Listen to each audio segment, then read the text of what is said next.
내가 없어도 누군가는 알겠지. 그날 밤 김할머니의 마지막 속삭임이 제 귀에 박혀 떨어지지 않았습니다. 할머니의 방에서 발견된 봉투를 처음 만졌을 때 손끝이 얼어붙는 듯 했거든요. 그 안에 들어있던 것은 돈이 아니었습니다. 마을 사람들의 이름이 빼곡히 적힌 종이 뭉치였죠. 숫자와 도장, 그리고 완납이라는 붉은 글씨들. 그 순간 저는 알았습니다. 이 작은 봉투가 마을 전체를 뒤흔들어 놓을 거라는 걸 말이에요. 하지만 그때는 미처 몰랐습니다. 이 기록들이 저를 마을의 적으로 만들어 버릴 줄은요. 안녕하세요. 저는 이지영입니다. 올해로 36. 이 이야기는 제가 직접 겪은 일입니다. 아침 8시 양로원 복도에 제 발걸음 소리가 규칙적으로 울렸습니다. 틱탁, 틱탁. 복도 끝에 걸린 낡은 시계 소리가 제 심장 박동과 맞아떨어졌어요. 하얀 간호복 주머니에는 오늘도 어르신들의 약봉지들이 들어 있었고, 손에는 따뜻한 물이 담긴 스테인리스 컵을 들고 있었습니다. 101호 방문을 똑똑 두드리며 들어갔습니다. 항상 그렇듯 김할머니는 창가 의자에 앉아 밖을 내다보고 계셨어요. 등이 살짝 굽었지만 여전히 반듯한 자세였죠. 할머니께서 약을 드시며 제 손을 꼭 잡으셨습니다. 평소보다 차가운 손이었어요. 그날따라 할머니의 웃음이 어딘지 쓸쓸해 보였습니다. 창밖으로 바람이 세게 불어와 커튼이 펄럭였고 소독약 냄새가 평소보다 진하게 느껴졌어요. 할머니께서 뭔가 말씀하시려다가 갑자기 입을 다무시더니 제 손을 더 꽉 잡으셨어요. 그리고는 이렇게 속삭이셨습니다. 사람이란 건 언제 어떻게 될지 모른다. 그러니까 늘 준비하고 살아야 해. 그 말이 왜 그렇게 마음에 걸렸는지 모르겠어요. 목소리에 간절함이 섞여 있었거든요. 다른 방들을 돌며 업무를 마치고 퇴근 준비를 하는데 복도 끝에서 이상한 정적이 느껴졌습니다. 평소라면 101호에서 할머니의 작은 콧노래가 들려야 했는데 그날은 너무 조용했어요. 발걸음을 되돌려 101호 앞에 섰습니다. 문틈으로 빛이 새어나오고 있었지만 안에서는 아무 소리도 들리지 않았어요. 문고리를 돌려 조심스럽게 문을 열었습니다. 침대 위에 할머니가 고요히 누워 계셨어요. 마치 잠들어 있는 것처럼 평화로운 모습이었지만 가슴이 오르내리지 않았어요. 급히 맥박을 재어봤지만 아무것도 느껴지지 않았습니다. 할머니는 조용히 세상을 떠나신 거였어요. 그때 침대 옆 작은 탁자 위에서 뭔가 반짝이는 게 눈에 띄었어요. 작은 봉투 하나가 가지런히 놓여 있었습니다. 봉투 겉면에는 또박또박한 글씨로 이렇게 적혀 있었어요. 마지막 부탁. 손끝이 차갑게 얼어붙었습니다. 창밖에서 갑자기 까마귀가 크게 울어댔고 복도에서는 다른 간병인의 발걸음 소리가 점점 멀어져 갔어요. 봉투를 집으려다가 손을 멈췄습니다. 뭔가 불길한 예감이 등줄기를 타고 올라왔거든요. 이 봉투를 열면 제 삶이 완전히 바뀔 것 같은 그런 느낌이었습니다. 집으로 돌아가는 길, 봉투가 계속 머릿속에 맴돌았습니다. 버스 창밖으로 스쳐 지나가는 가로등 불빛들이 마치 할머니의 마지막 인사처럼 느껴졌어요. 손가락 끝에서는 아직도 봉투의 거친 질감이 남아 있었습니다. 집에 들어서자마자 소파에 털썩 주저앉았어요. 오늘따라 집이 더 적막하게 느껴졌습니다. 혼자 사는 원룸이 이렇게 쓸쓸할 줄이야. 김할머니의 마지막 말이 계속 귀에 맴돌았어요. 그 말을 하실 때 할머니의 눈빛이 참 깊었어요. 무언가를 간절히 전하려고 하시는 것 같았는데 그때는 무슨 뜻인지 몰랐거든요. 창밖에 비가 내리기 시작했습니다. 빗방울이 유리창을 두드리는 소리가 묘하게 발걸음 소리 같았어요. 그 순간 오래된 기억이 떠올랐습니다. 12살 때였어요.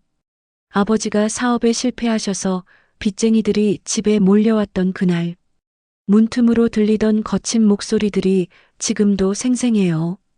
어머니의 떨리는 목소리와 함께요.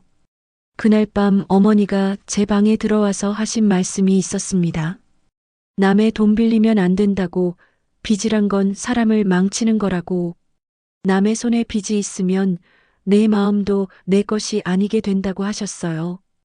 그때는 무슨 뜻인지 잘 몰랐어요. 하지만 지금 생각해보니 어머니의 말씀이 이해가 되더라고요. 비 오는 창가에 앉아 있으니 김할머니가 평소에 자주 하시던 말도 떠올랐습니다. 돈이란 건 빚을 남기기도 하지만 은혜도 남긴다고 하셨어요. 할머니는 그런 말씀을 하실 때마다 먼 곳을 바라보시곤 했어요. 마치 과거의 어떤 장면을 떠올리시는 것처럼 말이에요. 혼잣말을 중얼거렸습니다. 할머니도 누군가에게 빚을 지셨던 걸까요? 할머니는 양로원에 계시는 동안 가족이 한 번도 면회를 오지 않으셨어요. 무연고 어르신이라고 들었거든요. 그런데 그렇게 외로우실 텐데도 항상 다른 사람들을 챙기셨어요. 다른 어르신들이 약을 못 찾으시면 대신 챙겨주시고, 밤에 잠 못 이루시는 분이 있으면 옆에서 손을 잡아주시고, 그런 할머니였어요. 휴대폰이 울렸습니다. 양로원 원장님이셨어요. 김할머니 장례 준비를 해야겠다며 혹시 남겨진 유품이나 유서 같은 게 있었는지 물어보셨습니다. 봉투 하나가 있었다고 말씀드렸더니 내일 가져와 달라고 하셨어요.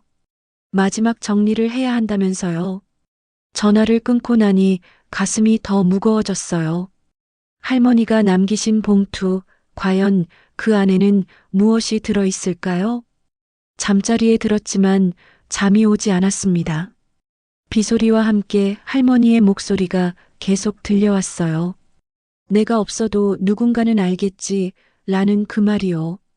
그 말의 진짜 의미를 곧 알게 될 것 같았습니다. 가슴 한편이 두근거리면서도 한편으로는 불안했어요. 봉투를 열면 제가 감당할 수 없는 일이 생길 것 같은 예감이 들었거든요. 다음 날 아침 양로원에 도착하자마자 원장실로 향했습니다. 복도를 걷는 동안 가슴이 두근거렸어요. 가방 속에 들어있는 봉투가 무거운 돌덩이처럼 느껴졌습니다. 원장실 문을 열고 들어가니 원장님 외에도 사무장님과 사회복지사님이 함께 앉아 계셨습니다. 모든 시선이 제가 꺼내놓은 작은 봉투에 집중됐어요. 갑자기 방 안이 조용해졌습니다. 원장님이 조심스럽게 봉투를 집어들으시더니 천천히 열으셨어요. 그 순간 제 심장이 쿵 하고 내려앉았어요. 안에서 낡은 종이 뭉치가 나왔습니다. 사무장님이 종이들을 펼쳐보시더니 얼굴이 굳어졌어요. 원장님이 종이를 받아서 보시더니 눈이 커지셨습니다. 종이에는 이름과 금액, 날짜가 적혀 있었어요. 그리고 맨 끝에는 완납이라는 붉은 도장이 찍혀 있었습니다. 박영수 마이너스 200만 원 마이너스 2018년 3월 15일 마이너스 완납 김철호 마이너스 150만 원 마이너스 2019년 7월 22일 마이너스 완납 이순자 마이너스 300만 원 마이너스 2020년 1월 8일 마이너스 완납 사회복지사님이 다른 종이들도 펼쳐보시더니 깜짝 놀라셨어요. 모든 종이에 비슷한 내용들이 적혀 있었거든요. 사람 이름, 금액, 날짜, 그리고 완납이라는 도장.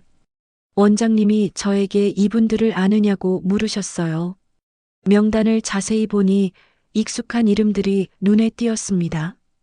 박영수 씨는 양로원 앞 떡집 사장님이었고 김철호 씨는 약국집 아드님이었어요.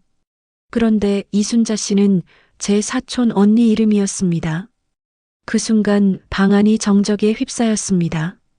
모두가 서로를 바라보며 말을 잇지 못했어요. 사무장님이 중얼거렸습니다. 설마 김할머니가 이분들의 빚을 대신 갚아주신 건 아니겠느냐고 했어요. 하지만 다른 설명이 없었습니다. 명단은 계속 이어졌고 마지막 페이지에는 총 금액이 적혀 있었어요.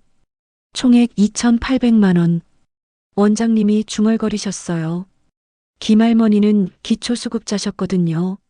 매달 받는 돈으로 간신히 생활비를 충당하시는 분이었는데 어떻게 이런 큰 돈을 가지고 계셨을까요? 그때 종이 뭉치 맨 아래에서 작은 메모가 하나 발견됐어요. 할머니의 또박또박한 글씨였습니다. 내가 받은 은혜를 갚은 것뿐이다. 이제 모든 것이 완료됐다. 그 글귀를 읽는 순간 온몸에 소름이 돋았어요. 김할머니가 무연고 노인이 아니었던 거예요. 마을의 많은 사람들과 연결되어 있었던 거죠. 사회복지사님이 이걸 어떻게 해야 할지 물으셨지만 아무도 답을 할 수 없었어요. 이 기록들이 진실이라면 마을의 많은 사람들이 김할머니께 큰 은혜를 입은 셈이었거든요. 원장님이 일단 명단에 있는 분들에게 연락을 해봐야겠다고 말씀하셨습니다. 하지만 제 가슴은 더 두근거렸어요. 이 일이 알려지면 마을에 큰 파문이 일어날 것 같았거든요. 김할머니의 마지막 속삭임이 다시 귀에 맴돌았습니다. 내가 없어도 누군가는 알겠지. 이제야 그 말의 의미를 알 것 같았어요. 할머니는 자신이 떠난 후에 이 기록들이 발견되기를 바라셨던 거였습니다. 소문은 생각보다 빨리 퍼졌습니다. 양로원에서 명단에 있는 첫 번째 사람인 떡집 박영수 사장님께 전화를 드린 게 화요일 오후였어요.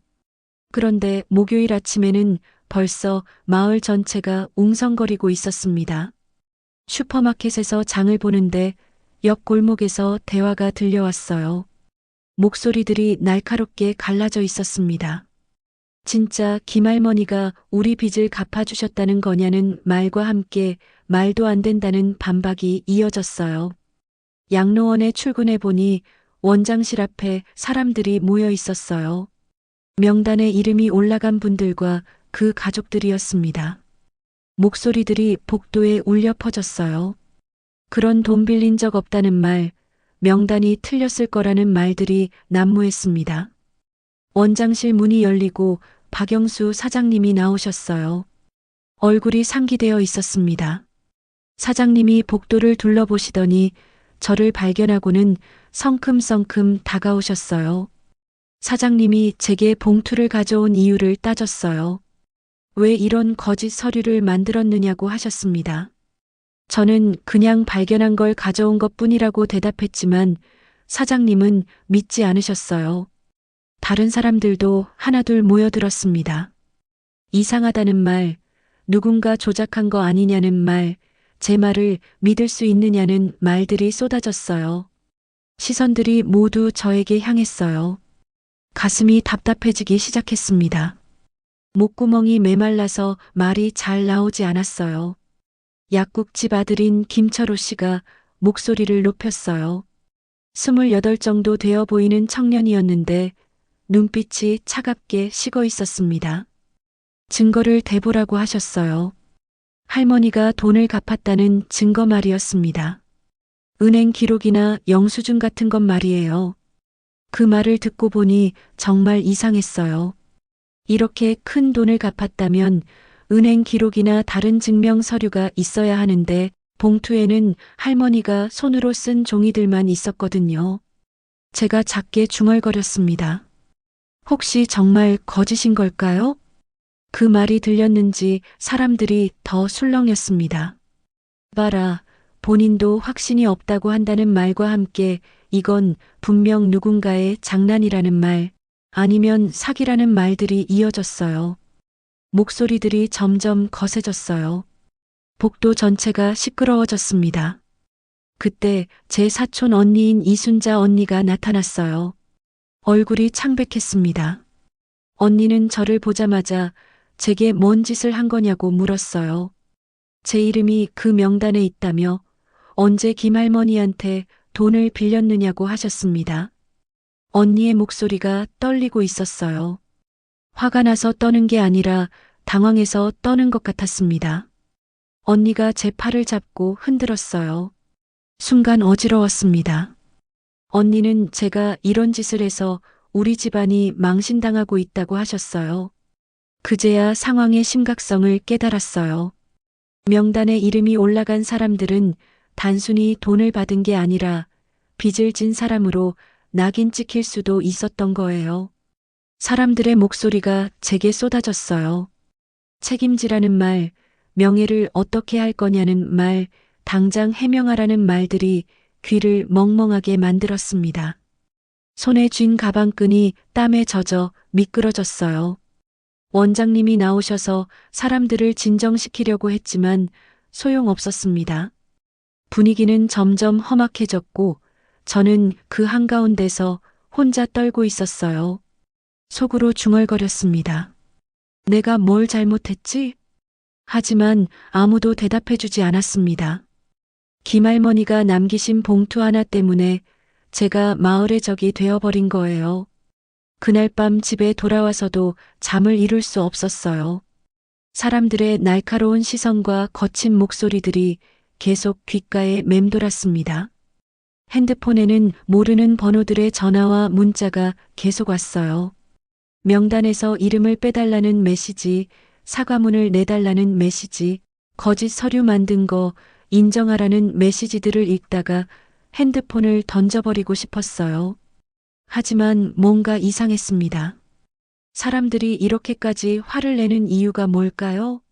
만약 정말 거짓 서류라면 그냥 웃어넘기면 될 일 아닌가요? 왜 이렇게 필사적으로 부정하려고 할까요? 다음 날 아침 양로원에 일찍 나갔어요. 사람들이 또 몰려올 것 같아서 일찍 피하고 싶었거든요. 김할머니의 방은 이미 정리되어 있었지만 저는 한 번 더 살펴보고 싶었어요. 혹시 놓친 게 있을지도 모르니까요. 탁자 서랍을 열어보니 작은 수첩이 하나 있었어요. 어제는 못 본 거였습니다. 수첩을 펼쳐보니 할머니의 글씨로 날짜와 간단한 메모들이 적혀 있었어요. 2018년 3월 15일 마이너스 박영수 씨 아들 수술비 지원 2019년 7월 22일 마이너스 김철호 대학 등록금 지원 2020년 1월 8일 마이너스 이순자 씨 사업자금 지원 가슴이 쿵 내려앉았어요. 이건 빚을 갚은 기록이 아니었습니다. 할머니가 사람들을 도와준 기록이었어요. 수첩을 더 넘겨보니 뒷장에 이런 글이 있었어요. 내가 이 마을에서 받은 사랑을 생각하면 이 정도는 당연한 일이다. 누구에게도 말하지 않았으니 아무도 부담스러워하지 않을 것이다. 손이 덜덜 떨렸어요. 김할머니는 빚을 받은 게 아니라 남몰래 사람들을 도와주신 거였습니다. 그것도 엄청난 금액을요. 수첩 맨 뒷장을 넘기니 작은 봉투가 하나 더 붙어 있었어요. 어제 놓쳤던 거였습니다. 봉투를 열어보니 낡은 은행 영수증들이 들어 있었어요. 첫 번째 영수증을 펼쳐보는 순간 숨이 막혔습니다. 정기예금 해지 마이너스 500만 원 마이너스 2018년 3월 14일. 할머니가 자신의 적금을 깨서 박영수 사장님을 도와주신 거였어요. 다른 영수증들도 마찬가지였습니다. 부동산 처분, 적금 해지, 보험금 수령. 할머니는 자신의 모든 재산을 털어서 사람들을 도와주셨던 거예요. 중얼거리는데 갑자기 방문이 열렸습니다. 깜짝 놀라 돌아보니 원장님이 서 계셨어요. 수첩과 영수증들을 보여드렸더니 원장님은 한참 동안 묵묵히 읽어보시더니 깊은 한숨을 쉬셨어요. 김할머니가 이런 분이셨다는 걸 이제야 알겠다고 하셨어요. 하지만 이상한 점도 있었습니다. 할머니가 무연고 노인이라고 했는데 이렇게 많은 사람들을 도와주셨다면 왜 아무도 할머니의 장래에 관심을 보이지 않았을까요? 그때 복도에서 웅성거리는 소리가 들렸어요. 또 사람들이 몰려온 것 같았습니다. 이지영 씨가 어디 있느냐는 목소리, 나와서 해명하라는 목소리가 점점 가까워졌어요. 원장님이 제 어깨를 붙잡으시며 일단 뒷문으로 나가라고 하셨어요. 사람들을 달래보겠다고 하시면서요. 하지만 이 증거들을 어떻게 할지 나중에 생각해 보자고 하셨습니다. 원장님의 재촉에 수첩과 영수증들을 가방에 넣고 뒷문으로 향했어요. 복도 반대편에서는 여전히 사람들의 목소리가 들려왔습니다. 이지영 씨가 어디 갔느냐는 목소리, 도망간 거 보라는 목소리, 역시 거짓이었다는 목소리가 메아리 쳤어요. 뒷문을 나서면서 뒤돌아보니 양로원 정문 쪽에 정말 많은 사람들이 모여 있었어요. 명단에 이름이 올라간 분들뿐만 아니라 마을 사람들까지 와 있었습니다. 집으로 돌아가는 길에 떡집 앞을 지났는데 박영수 사장님이 가게 앞에서 누군가와 대화하고 있었어요. 정말 그런 돈 받은 적 없느냐는 질문에 없다고 대답하시는 목소리가 들렸어요. 그럼 명단은 뭐냐는 물음에는 누군가 장난친 거라고 아니면 그 간호사가 뭔가 했을 거라고 하셨어요. 제 이야기를 하고 있었어요. 발걸음을 멈추고 더 들어보고 싶었지만 들키면 곤란할 것 같아서 그냥 지나쳤습니다. 집에 도착해서 가방에서 수첩과 영수증들을 다시 꺼내 살펴봤어요. 분명한 증거들이었습니다. 김할머니는 정말로 사람들을 도와주셨어요. 그런데 왜 도움을 받은 사람들이 이렇게 부인하는 걸까요? 설마 정말 기억하지 못하는 걸까요? 아니면 기억하지만 인정하고 싶지 않는 걸까요? 그 순간 무서운 생각이 들었어요. 만약 사람들이 진실을 알면서도 숨기고 있다면? 김할머니의 은혜를 받고도 외면했다면? 핸드폰이 또 울렸습니다. 사촌 언니였어요. 집에 있느냐고 물으시더니 지금 집 앞에 와 있다고 하셨어요. 나와보라고 하시면서요. 전화가 끊어졌어요. 창문으로 내려다보니 언니가 정말 아파트 입구에 서 있었습니다. 얼굴이 심각해 보였어요. 급히 아래로 내려갔습니다. 언니는 저를 보자마자 팔을 잡아 끌었어요. 따라오라고 하시면서요. 근처 공원 벤치에 앉았습니다. 언니의 얼굴이 창백했어요. 언니가 정말 김할머니한테서 그 서류들을 찾은 거냐고 물으셨어요. 저는 정말이라고 대답했습니다.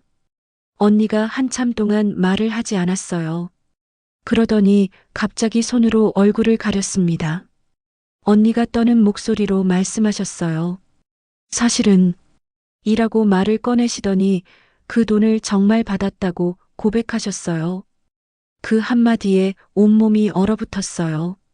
김할머니가 정말로 언니의 사업 자금을 도와주셨다고 했어요. 3년 전에요. 언니가 고개를 들었는데 눈이 빨갛게 충혈되어 있었어요. 그럼 왜 부인했느냐고 물었더니 창피해서 그리고 무서워서라고 하셨어요. 사람들이 알면 자신이 김할머니한테 신세를 졌다는 걸 알게 되고 그동안 할머니를 외면했던 게 들통날까 봐서라고 했어요. 언니의 고백에 머릿속이 하얘졌어요. 그럼 다른 사람들도 모두 거짓말을 하고 있는 걸까요? 김할머니는 정말로 마을 사람들을 도와주셨는데 사람들은 그 은혜를 숨기고 있는 걸까요? 다른 사람들도 다 아는 거냐고 물었더니 언니가 고개를 끄덕였어요. 아마 다들 알 거라고 하지만 아무도 인정하려 하지 않을 거라고 했어요. 그 순간 김할머니의 마지막 말이 다시 떠올랐습니다. 내가 없어도 누군가는 알겠지. 할머니는 알고 계셨던 거예요. 사람들이 자신의 은혜를 숨기려 할 거라는 걸. 그래서 기록을 남겨두신 거였습니다. 진실을 밝힐 사람이 나타나기를 바라시면서 말이에요. 언니와의 대화가 끝나고 집으로 돌아왔지만 마음은 더욱 무거워졌습니다. 진실을 알게 된 지금 오히려 더 큰 절망감이 밀려왔어요. 김할머니가 정말로 사람들을 도와주셨는데 그 사람들이 모두 거짓말을 하고 있다는 사실이 가슴을 짓눌렀습니다. 다음 날 아침 양로원 정문 앞에는 어제보다 더 많은 사람들이 모여 있었어요. 멀리서 보니 손에 팻말을 든 사람들도 있었습니다. 뒷문으로 들어가려고 했지만 그쪽에도 사람들이 기다리고 있었어요. 결국 정문으로 들어갈 수밖에 없었습니다. 사람들이 저를 발견하자마자 우르르 몰려들었어요. 박영수 사장님이 제일 앞에 서서 소리쳤습니다. 거짓말 그만하라고, 우리를 빚쟁이로 만들지 말라고 하셨어요. 다른 사람들도 입을 모아 비난했습니다. 사기꾼이라는 말, 명예훼손이라는 말들이 쏟아졌어요. 김철호 씨는 더 격앙되어 있었습니다. 자신은 대학도 스스로 나왔다고, 김할머니 같은 사람한테 도움받은 적 없다고 목소리를 높였어요. 그런데 그분의 눈빛에서 뭔가 다른 감정이 보였습니다. 화라기보다는 두려움 같은 것이요. 사람들에게 둘러싸인 채로 양로원 안으로 들어갔습니다. 복도를 걸을 때마다 발걸음이 무거웠어요. 등 뒤에서 들려오는 수군거림이 귀를 찔렀습니다. 원장실에 도착했을 때는 이미 땀이 등을 타고 흘러내리고 있었어요. 원장님이 걱정스러운 얼굴로 저를 맞아주셨습니다. 어제 발견한 수첩과 영수증들을 다시 꺼내 보이며 이것들이 진짜 증거라고 설명드렸어요. 할머니가 사람들을 도와주신 기록이고 은행에서 돈을 인출한 영수증도 있다고 말씀드렸습니다. 원장님은 자료들을 꼼꼼히 살펴보시더니 고개를 끄덕이셨어요. 하지만 걱정스러운 표정이 사라지지 않았습니다. 사람들이 이걸 믿을 것 같지 않다고 하셨어요. 복도 밖에서는 여전히 사람들의 목소리가 들렸습니다. 점점 더 많은 사람들이 모여드는 것 같았어요. 마을 사람들뿐만 아니라 다른 지역에서도 온 것 같았습니다.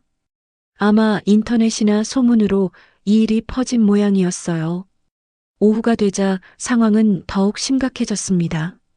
양로원 앞에 모인 사람들의 수가 100명은 넘어 보였어요. 경찰차까지 출동했습니다. 창밖으로 내려다보니 사람들이 구호를 외치고 있었어요. 거짓말쟁이를 처벌하라는 소리, 명예를 돌려달라는 소리가 건물 안까지 울려 퍼졌습니다. 제 핸드폰에는 계속해서 전화와 문자가 왔어요. 모르는 번호들이었지만 내용은 비슷했습니다. 사과하라는 것, 거짓을 인정하라는 것들이었어요. 심지어 협박성 메시지들도 있었습니다. 오후 3시쯤 원장님이 저를 불러서 말씀하셨어요. 경찰에서 조사를 받아야 할 것 같다고 하셨습니다. 명예훼손 신고가 여러 건 들어왔다고 했어요. 그 말을 듣는 순간 다리에 힘이 빠졌습니다. 제가 무슨 잘못을 했다고 이런 일이 벌어지는 걸까요? 할머니가 남기신 봉투를 발견해서 신고한 게 잘못인가요? 가슴이 답답해서 숨을 제대로 쉴 수가 없었어요. 목구멍이 메말라서 침을 삼키기도 힘들었습니다. 손끝이 차갑게 식어가는 게 느껴졌어요. 경찰서에 가는 길, 사람들이 차 주변을 에워쌌습니다. 창문을 두드리며 소리를 지르는 사람들의 얼굴이 일그러져 보였어요. 무섭다기보다는 슬펐습니다. 이 사람들이 모두 김할머니의 도움을 받았을 텐데 왜 이렇게 할머니를 부정하는 걸까요? 왜 은혜를 베푸신 분을 이렇게 외면하는 걸까요? 경찰서에서 조사를 받는 동안 계속해서 같은 질문들이 반복됐습니다. 정말 봉투를 발견한 게 맞는지, 혹시 조작하지 않았는지, 왜 이런 일을 했는지, 저는 진실만 말했습니다. 할머니 방에서 봉투를 발견했고 수첩과 영수증들도 나중에 찾은 거라고요. 저는 아무것도 꾸미거나 만들지 않았다고 했습니다. 하지만 경찰관들의 표정에서도 의심의 기색이 역력했어요. 이해할 수 없다는 듯한 시선들이었습니다. 조사를 마치고 집으로 돌아오는 길 온 세상이 저를 등진 것 같았어요. 버스 안에서도 사람들이 제게 시선을 보내는 것 같았고 길거리를 걸을 때도 수군거리는 소리가 들리는 것 같았습니다. 아파트 엘리베이터에서 만난 이웃도 저를 피하는 것 같았어요. 평소에 인사를 나누던 분들도 눈을 마주치려 하지 않았습니다. 집 문을 열고 들어서자마자 바닥에 주저앉았습니다. 더 이상 견딜 수 없었어요. 눈물이 쏟아져 나왔습니다. 김할머니, 제가 뭘 잘못했나요? 할머니가 남기신 기록을 찾은 게 잘못인가요? 하지만 아무도 대답해주지 않았습니다. 적막한 방 안에는 제 흐느끼는 소리만 울려 퍼졌어요. 며칠 동안 집에 틀어박혀 있을 수밖에 없었습니다. 양로원에는 출근할 수 없었어요. 원장님이 당분간 쉬라고 하셨거든요. 상황이 진정될 때까지 기다리자고 하셨지만 언제 진정될지 알 수 없었습니다. 집 앞에는 여전히 기자들과 사람들이 몰려들었어요. 인터넷 뉴스에도 제 이야기가 크게 나왔습니다. 가짜 은혜 조작 사건, 양로원 간병인의 거짓말 같은 제목들이었어요. 댓글들을 보니 더 마음이 아팠습니다. 저를 비난하는 글들이 대부분이었어요. 돈을 노린 거 아니냐는 추측, 관심을 끌려고 한 거라는 비난들이 쏟아졌습니다. 하지만 그 와중에도 김할머니가 남기신 수첩을 계속 들여다봤어요. 혹시 놓친 부분이 있을지도 모르니까요. 수첩의 맨 뒷장을 또 한 번 넘겨보는데 작은 종이 조각이 하나 더 붙어 있는 걸 발견했습니다. 너무 작아서 지금까지 못 본 거였어요. 조심스럽게 떼어내서 펼쳐보니 할머니의 글씨로 이런 말이 적혀 있었어요. 이 마을에 처음 왔을 때 나는 아무것도 없었다. 추운 겨울밤 길가에서 쓰러진 나를 사람들이 구해주었다. 병원비도 내주고 집도 마련해주고 일자리도 찾아주었다. 그때 받은 은혜를 평생 갚아도 부족할 것이다. 읽고 또 읽었습니다. 김할머니가 이 마을에 은혜를 입으셨던 거예요. 그래서 사람들을 도와주신 거였습니다. 받은 사랑을 돌려주신 거였어요. 종이를 뒤집어 보니 더 작은 글씨로 이런 내용이 있었어요. 하지만 사람들은 점점 나를 잊어갔다. 내가 도움을 줄 때는 고마워했지만 시간이 지나면서 당연하게 생각하기 시작했다. 심지어 부담스러워하는 사람도 있었다. 그래도 괜찮다. 받은 사랑이 있으니까. 가슴이 먹먹해졌어요. 할머니는 모든 걸 알고 계셨던 거예요. 사람들이 자신을 어떻게 생각하는지, 자신의 도움을 어떻게 받아들이는지 다 알고 계셨던 거였습니다. 그런데도 계속 도와주셨던 거예요. 받은 은혜가 있으니까요. 다음 날 아침 뜻밖의 전화가 왔습니다. 모르는 번호였는데 받아보니 할머니와 같은 양로원에 계셨던 다른 어르신이었어요. 박 할아버지셨습니다. 김할머니와 가장 가까우셨던 분이에요. 할아버지가 떨리는 목소리로 말씀하셨습니다. 김할머니가 생전에 자주 하시던 이야기를 해주겠다고 하셨어요. 젊었을 때 이 마을에 처음 왔던 이야기, 사람들에게 받은 도움 이야기, 그리고 그 은혜를 갚기 위해 살아왔다는 이야기를요. 할아버지는 김할머니가 자신의 전 재산을 사람들을 위해 쓰셨다고 증언해 주셨어요. 할머니가 직접 말씀하셨던 내용들이었습니다. 전화를 끊고 나서 가슴이 두근거렸어요. 드디어 진실을 증명해 줄 증인이 나타난 거였습니다. 하지만 박 할아버지 한 분의 증언으로 상황이 바뀔까요? 이미 너무 많은 사람들이 저를 의심하고 있는데요. 그날 저녁 또 다른 전화가 왔습니다. 이번에는 마을에서 작은 반찬 가게를 하시는 김 이모님이었어요. 김 이모님이 조심스럽게 말씀하셨습니다. 사실 자신도 10년 전에 김할머니께 도움을 받았다고요. 가게가 어려웠을 때 몰래 도와주셨다고 했습니다. 그런데 왜 지금까지 말씀하지 않으셨냐고 물었더니 김 이모님이 한숨을 쉬셨어요. 다른 사람들이 모두 부인하고 있는데 혼자 나서기가 어려웠다고 하셨어요. 하지만 이제는 참을 수 없어서 나서기로 하셨다고 했습니다. 김할머니의 은혜를 부인할 수는 없다고 하셨어요. 이틀 뒤 더 놀라운 일이 일어났습니다. 마을 이장님이 직접 제게 연락을 주셨어요. 이장님은 오랫동안 고민하셨다고 하셨어요. 그러더니 진실을 말씀해 주셨습니다. 사실 이장님도 15년 전에 김할머니께 큰 도움을 받으셨다고 했어요. 당시 이장님의 아버지가 큰 병에 걸리셨는데 수술비가 없어서 걱정이 많으셨다고 해요. 그때 김할머니가 조용히 도와주셨다고 했습니다. 이장님이 떠는 목소리로 말씀하셨어요. 그동안 할머니께 제대로 감사 인사도 드리지 못했다고, 오히려 피하기만 했다고 하셨어요. 그래서 할머니가 돌아가셨을 때도 장례식에 오지 못했다고 했습니다. 너무 죄스러워서 얼굴을 들 수가 없었다고 하셨어요. 하나둘씩 진실을 말하는 사람들이 나타나기 시작했습니다. 용기를 낸 몇 사람의 증언을 시작으로 점점 더 많은 사람들이 입을 열기 시작한 거예요. 약국집 아들인 김철호 씨의 어머니도 결국 나서셨어요. 아들의 대학 등록금을 김할머니가 도와주셨다고 고백하셨습니다. 아들이 아무리 부인해도 어머니로서는 더 이상 거짓말을 할 수 없다고 하셨어요.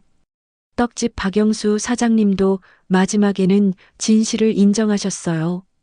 아들의 수술비를 할머니가 도와주셨다고, 그때 정말 절망적이었는데 할머니 덕분에 아들을 살릴 수 있었다고 하셨어요. 사람들의 증언이 하나둘 나오면서 상황이 완전히 바뀌었습니다. 처음에는 저를 비난하던 사람들도 점점 조용해졌어요. 김할머니가 정말로 많은 사람들을 도우셨다는 사실이 드러났습니다. 그것도 자신의 모든 걸 바쳐서 말이에요. 진실이 밝혀지고 나서 마을의 분위기가 완전히 바뀌었습니다.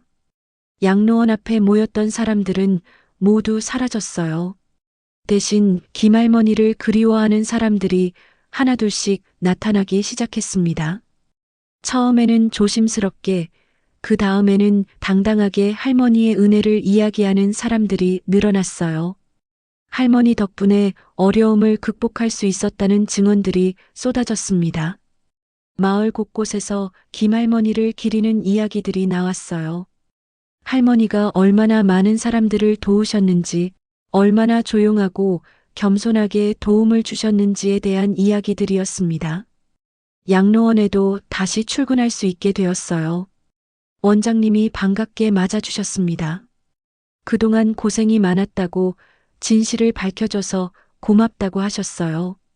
하지만 가장 기뻤던 건 김할머니의 방에서 일어난 변화였어요. 예전에는 아무도 찾아오지 않던 그 방에 이제는 매일 누군가가 꽃을 가져다 놓았습니다. 할머니가 도우셨던 분들이 돌아가며 꽃을 가져다 놓는 거였어요. 국화, 장미, 백합, 방 안이 꽃향기로 가득했습니다. 어느 날은 떡집 박영수 사장님이 오셨어요. 할머니가 좋아하셨던 팥떡을 가지고 오셔서 제단에 올려드렸습니다. 그리고는 한참 동안 말없이 서 계셨어요. 사장님이 저에게 말씀하셨어요. 그동안 정말 죄송했다고, 할머니께도 죄송하고 저에게도 죄송하다고 하셨어요. 무서웠다고 하셨어요. 할머니의 은혜를 인정하면 빚진 사람이 되는 것 같아서, 그래서 부인했다고 했어요. 김철호 씨도 어머니와 함께 오셨어요. 어머니는 할머니 사진 앞에서 한참을 우셨습니다. 김철호 씨도 고개를 숙이고 서 있었어요. 할머니 덕분에 대학을 졸업할 수 있었다고, 그런데 그 은혜를 배신했다고 하셨어요. 가장 마음 아팠던 건 제 사촌 언니였어요. 언니는 매일같이 할머니 방에 와서 사죄했습니다.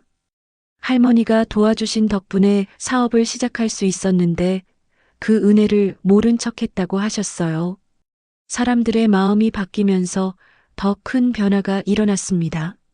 마을에서 김할머니를 기리는 추모회를 열기로 한 거예요. 이장님이 먼저 제안하셨어요.